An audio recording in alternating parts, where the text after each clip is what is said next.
नमस्कार दोस्तों, कैसे आप सभी। भगवान से आशा करता हूँ कि आप सभी खुश होंगे, मस्त होंगे।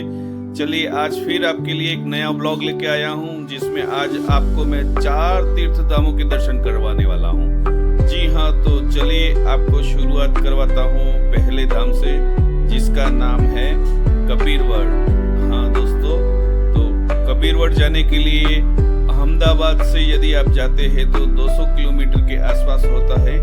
और कबीरवड़ नदी के बीचों बीच में एक टापू है, जिसके ऊपर बहुत ही प्राचीन और बहुत ही विशाल स्थल है, जहाँ पे नाव के द्वारा जाया जाता है।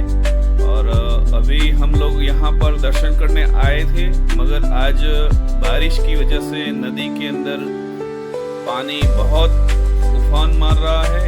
ये नर्मदा नदी आप देख पा रहे हैं, सामने नज़ारा, दोनों किनारों पर पूरा पानी भरा हुआ है।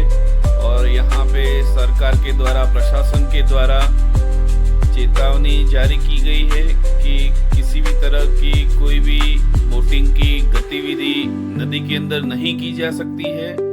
और सावधानी के तौर पर नदी के अंदर किसी को प्रवेश नहीं दिया जाएगा। तो हम लोग आए थे यहाँ पर, हमारा कबीरवड़ जाने का जो था मकसद वो पूरा नहीं हो पाया, तो यही नदी किनारे बैठ के हमने थोड़ा पूजा पाठ वगैरह जो करना था वो सब निपटा लिया। और यहाँ पे थोड़ा सा हम फोटोग्राफी वगैरह कर लेते हैं, फिर यहाँ से आगे के लिए हम प्रस्थान करने वाले हैं। तो ये जगह आप देख लीजिए, यदि कोई व्यक्ति यहाँ पर आना चाहता है तो कबीरवड़ आने के लिए भरूच जिले में आपको आना पड़ेगा। और ये गुजरात राज्य के अहमदाबाद शहर से करीबन 200 किलोमीटर के आसपास होता है बाय रोड। और यहाँ से फिर इस जगह से आपको नाव में बैठ के जाना पड़ता है। तो चलिए यहाँ से हम चलते हैं अपने दूसरे गंतव्य स्थान पर। तो अभी हम आ चुके हैं हमारे दूसरे गंतव्य स्थान पर, और इस जगह का नाम है नारेश्वर। जी, नारेश्वर यानी कि ये जगह है एक गुजरात राज्य के बहुत ही प्रसिद्ध साधु संत थे, जिनको लोग भगवान की तरह भी पूजते हैं। और इनको हम यहाँ पे लोकल निवासी जो है वो श्री रंग अवधूत जी महाराज के नाम से जानते हैं।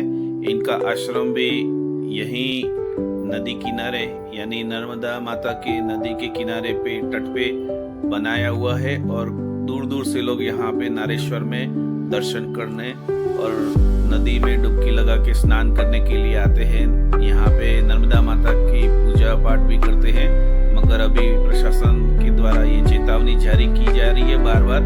जैसे कि आप देख पा रहे, नदी किनारे कुछ स्त्रियां बैठी है और यहाँ पे कुछ पूजा पाठ की विधि करने की कोशिश कर रही है, मगर रेड अलर्ट जारी करने के साथ ही यहाँ पे कुछ सरकार के द्वारा चेतावनी भी जारी की जा रही है। और आप ये देख सकते हैं, जैसे पानी में बड़ी बड़ी भंवर भी उठ रही है।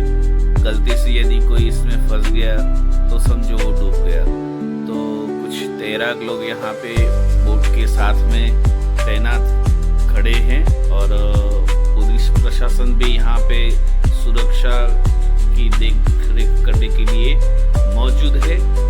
तो जैसा कि यहाँ पे हमारे दूसरे गंतव्य स्थान पे, दूसरे तीर्थ यात्रा स्थान पे, जिसका नाम है नारेश्वर, यहाँ पर भी हमारा आगे का जो प्रोग्राम था वो सफल नहीं हो पाया। तो ये अभी मैं आपको तीसरे स्थान पर लेके आया हूँ, जिसका नाम है कुबेर महादेव। जी हाँ, ये वो स्थान है जहाँ रावण के बड़े भाई कुबेर जी ने तपस्या की थी। और यहाँ पे भगवान शिव को प्रकट होना पड़ा था। स्वयंभू यहाँ पे शिव जी प्रसन्न हुए थे और कुबेर को धन का राजा घोषित किया था। और इसी के साथ में यहाँ पर वो स्थापित हुए थे। तो इस जगह का काफी महत्व है। सामान्य तौर पर आपने देखा होगा कि शिवलिंग जमीन के ऊपरी तरफ होता है, उसका मुख पर। यहाँ पर आप जैसे कि ये कैमरे में देख सकते हैं, ये पाताल की तरफ, धरती के नीचे की तरफ में इसका मुख है शिवलिंग का। जी हाँ दोस्तों, यहाँ पे मान्यता है कि जैसे भगवान भगवान शिव ने प्रसन्न होकर कुबेर भगवान को सब कुछ सुख संपत्ति दी और धन का राजा घोषित किया, वैसे ही यहाँ दर्शन करने आने वाले सभी लोगों के घर के अंदर धन के भंडार हमेशा भरे रहते हैं।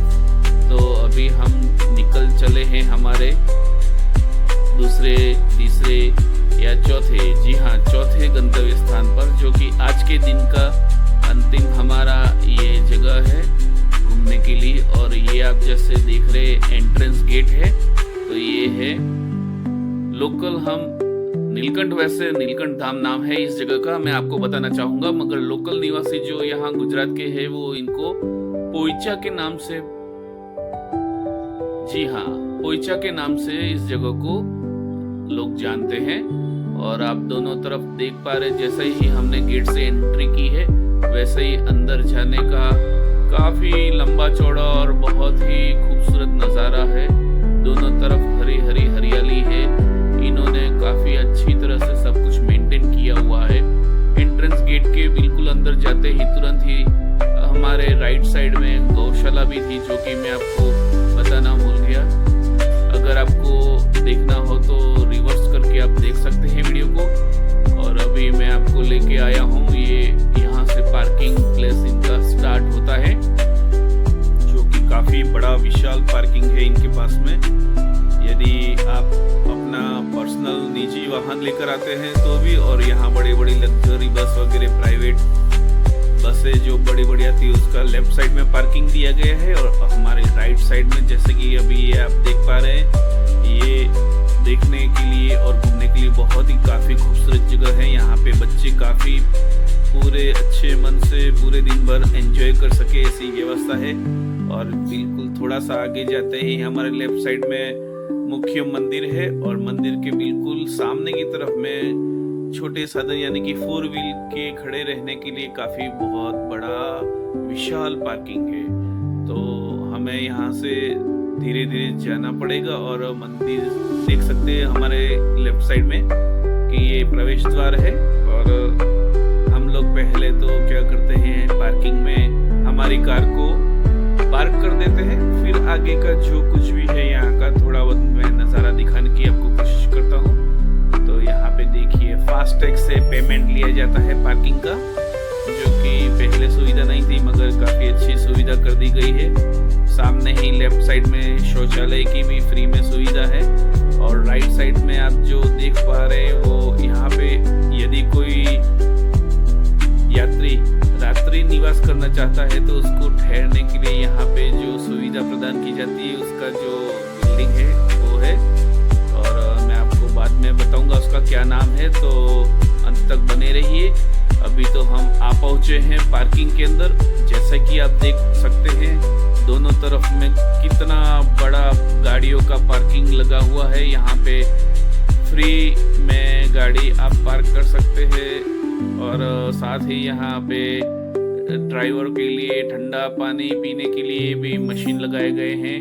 और सुव्यवस्थित तौर पर यहाँ पे गाड़ियाँ सभी लोग अच्छे से पार्क करते हैं। तो चलिए हम भी यहाँ पे गाड़ी पार्क कर देते हैं। और ये हमने बिल्कुल ही मंदिर के सामने एग्जैक्ट सामने हमने गाड़ी पार्क कर दी है। और चलते चलते मैं आपको थोड़ा सा कुछ और नज़ारा दिखाना चाहूँगा। ये सहजानंद स्वामी जो थे यहाँ के, उनके भक्तों ने यहाँ पे डेवलप किया है। तो इनका थोड़ा सा स्वामीनारायण संप्रदाय के जो सहजानंद भगवान थे इनके, उनका प्रचार इन्होंने किया है। और यहाँ पे जो यूनिवर्स बनाया है तो इसके अंदर पूरा दिन आपको घूमते घूमते कम पड़ेगा, इतनी सारी खूबसूरत जगहें देखने के लिए लायक है। तो शुरुआत में तो यहाँ पे बिल्कुल प्रवेश मुफ्त था, मगर यहाँ पे अभी इन्होंने 10 रुपया प्रति व्यक्ति शुल्क भी घोषित कर दिया है। आपको पहले यहाँ पे 10 रुपया प्रति व्यक्ति चुकाना पड़ेगा, फिर अंदर प्रवेश मिलेगा। अब ये रात्रि का नज़ारा थोड़ा सा देख लीजिए। यहाँ पे प्रदर्शनी जो होती है, साथ ही में यहाँ पे जो रात्रि में जो लाइटिंग वगैरह की व्यवस्था होती है वो काफ़ी खूबसूरत देखने का नज़ारा होता है।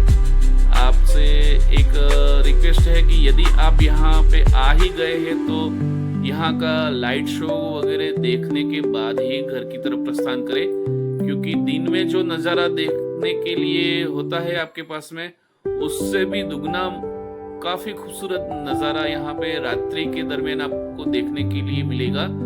तो आप देख सकते हैं, जैसे कि मैं थोड़ा सा आपको अपने फ़ोन से जूम करके दिखाने की कोशिश करता हूँ कि किस तरीके से यहाँ पे खूबसूरत नज़ारा दिखता है रात्रि में भी, जो कि तरह तरह की लाइटिंग है, तरह तरह के स्टेचू के ऊपर किए गए हैं। यहाँ पे मैं आपको थोड़ा सा बताना चाहूँगा कि यहाँ पे आप लोग घूमते घूमते थक जाएंगे, मगर जगह आपको कम नहीं पड़ेगी। इतनी सारी जगह है, पूरा दिन कम पड़ेगा, रात भी आपको ऐसा लगेगी यहाँ पे जल्दी आ गई। तो आप नाइट होल्ड करने के लिए ये सामने जो आप एक तरह की होटल की तरह विशाल जो परिसर देख रहे हैं, उसका नाम है, जैसे कि आप पढ़ पा रहे होंगे, तीर्थालयम। जी हाँ, थोड़ा सा संस्कृत नाम हो, इस तरह का नाम है तीर्थालयम। तो इसी जगह की मैं आपको बात कर रहा था कि यहाँ पे रात्रि निवास के लिए बहुत ही अच्छी कमरों की व्यवस्था है। नॉन एसी और एसी वगैरह कमरे हैं, और यहाँ पे बहुत ही कम कीमत में आपको व्यवस्था मिल जाएगी सोने के लिए, और दूसरे दिन सुबह में आप यहाँ से आगे की ओर प्रस्थान कर सकते हैं। वैसे अगर आपको ये मेरा व्लॉग अच्छा लगा हो और पूरा दिन जो मैंने आपको दिखाया, घुमाया, उससे आपको थोड़ा सा भी कहीं कुछ अच्छा लगा हो, देखने लायक कुछ आपको जानकारी प्राप्त हुई, तो कृपया मेरे इस व्लॉग को लाइक और शेयर करना बिल्कुल ना भूलें। सबका धन्यवाद।